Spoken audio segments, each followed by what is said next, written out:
थाना रौजा, जिला शाहजहांपुर के रहने वाली है। प्रार्थिनी की शादी अरसा करीब 05 वर्ष पूर्व परवेज पुत्र नवाब निवासी मोहल्ला दिलाचाक निकट कटहल वाली मस्जिद, थाना सदर बाजार, जिला शाहजहांपुर के साथ मुस्लिम रीति रिवाज के अनुसार हुई थी। वह उसके पति उपरोक्त के दाम्पत्य जीवन के दौरान एक बच्चा मोहम्मद आरान पैदा हुआ, जिसकी उम्र 4 वर्ष है। शादी के तुरंत बाद से ही प्रार्थिनी के पति परवेज, सास सितारा, जेठ जावेद, देवर जुनैद, दानिश, आमिर व ससुर नवाब अली अतिरिक्त दहेज में नकद 5 लाख रुपए की मांग व 4 पहिया गाड़ी के लिए करने लगे। प्रार्थिनी ने यह बात अपने मायके वालों को बताई तो मायके वालों ने असमर्थता जाहिर की और कहा कि हम लोग मेहनत मजदूरी करने वाले लोग हैं, इतना रुपया कहां से लाएंगे। तभी उपरोक्त सभी लोगों ने शादी के बाद से ही मारपीट करना, पति ने शराब के नशे में मां बहन की गंदी गंदी गालियां देना तथा भूखा प्यासा रखना शुरू कर दिया।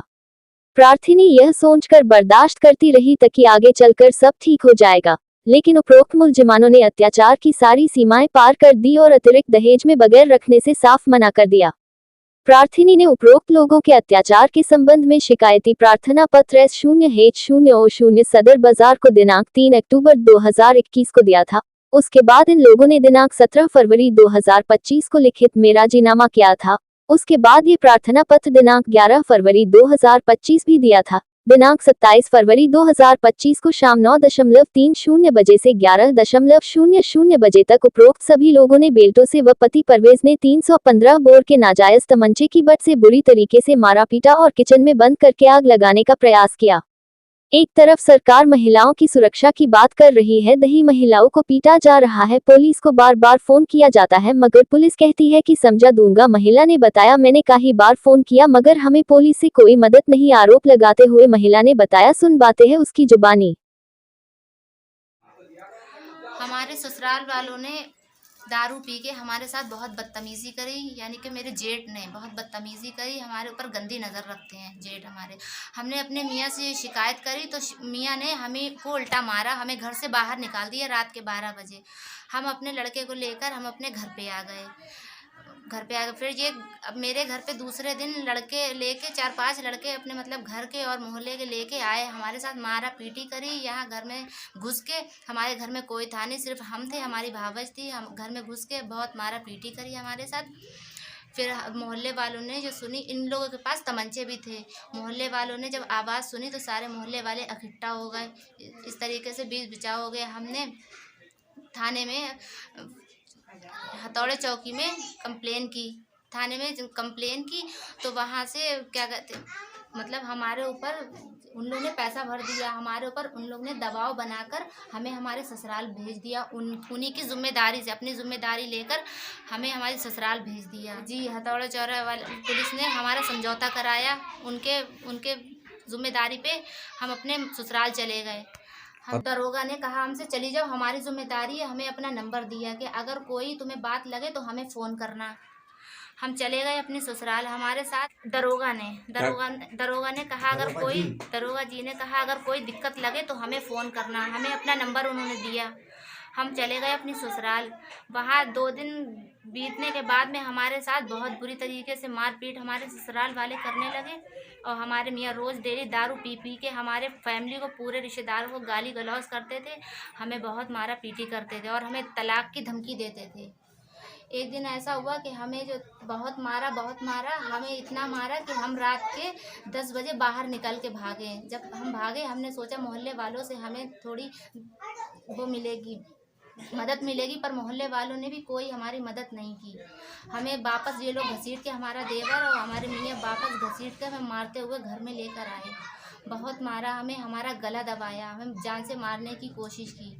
हमें जान से मारने की कोशिश की। हमारी नंद भी थी, हमारे सास थी, हमारे ससुर, जेठ, मेरे देवर, सारे लोग, पूरी फैमिली थी घर की। बाहर से कुंडी लगा ली ताकि मोहल्ले का कोई ना आ पाए। हमें किचन में बंद कर दिया, सिलेंडर खोल दिया।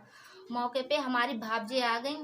उन लोग के साथ बहुत बदतमीज़ी करी। तुरंत उन लोग ने 100 नंबर पर फ़ोन लगा दिया, इसलिए पुलिस आ गई 100 नंबर वाली। इस वजह से हमारी जान बच गई, नहीं तो हमारी मौत हो जाती। हमें पूरी फैमिली ने मारने की कोशिश करी। रेशमा, परवेज़, हाँ, हमारी हत्या हो जाती है और अभी पुलिस हमारी कोई कार्रवाई नहीं कर रही है, हमारी कोई भी मदद नहीं कर रही है। हम इंसाफ चाहते हैं।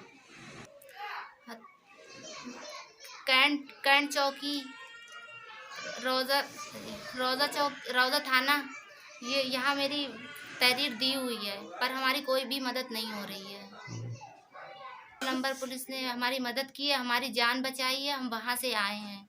अगर वो लोग ना जाते तो हम आज जीवित नहीं बैठे होते। तुम्हारे माँ बाप आएंगे तो लाश मिलेगी तुम्हारी, उनको जो है सुबह में वो तुम्हारी लाश मिलेगी, तुम्हें जान से मार देंगे। हमारे ससुराल वालों ने, हमारे शौहर ने तुम्हें जान से मार देंगे। हम इंसाफ चाहते हैं पुलिस से, हम इंसाफ चाहते हैं, हमें इंसाफ मिले, कार्रवाई होए, उनको सजा मिले। उन्होंने हमें जान से मारने की कोशिश करी। पुलिस को सूचना हो गई है। जब इनके घर पहुंचे तो इनके घर से कॉल आई थी कि आपकी नंद को जो है मारा जा रहा है बहुत। जब हम पहले अकेले गए तो हमारे साथ बदतमीजी करी। इनकी नंद जो थी वो झाड़ू लेके खड़ी हुई, इनकी सास चप्पल लेके खड़ी हुई और मेरे नंदोई ने हम लोगों को गालियां दे के भगाया। हम दोनों दुरानी जिठानी रात के 12 बजे गए थे। जब दोबारा हम पुलिस लेके गए तो हमारी नंद को छोड़ा, नहीं तो जान से मारने की कोशिश करी थी उन्हें। किचन में बंद थी। जब हम गए हमने पूछा तो हमें बताया ही नहीं। जब दोबारा हम पुलिस लेके गए, जब हमारा पीछा करते हुए आए, इन्होंने देख लिया कि हम पुलिस ले जा रहे तो इन्होंने अपने घर फोन कर दिया कि उसको किचन में से निकाल दो और ये पुलिस लेके आ रही है इनकी बाबत। तो इन्हें किचन में से खोल दिया, नहीं तो ये किचन में बंद थी। इन्हें जान से मार दिया जाता। मुस्कान की है, कटलो वाली मस्जिद पास की। क्या नाम है तो? मुस्कान। क्या हुआ? हम लोग गए थे वहाँ पुलिस लेके और इनके घर से फ़ोन आया था हम लोग को। जब भी हम लोग गए थे और पहले गए थे तो उन्होंने भगा दिया बहुत बेइज्जती करके, और फिर दोबारा जब हम लोग पुलिस को लेके गए थे तो उन्होंने हमारी नंद को छोड़ा था, फिर जाने दिया था। अच्छा, 112 नंबर पे कॉल करा था। है आपका? आरजू।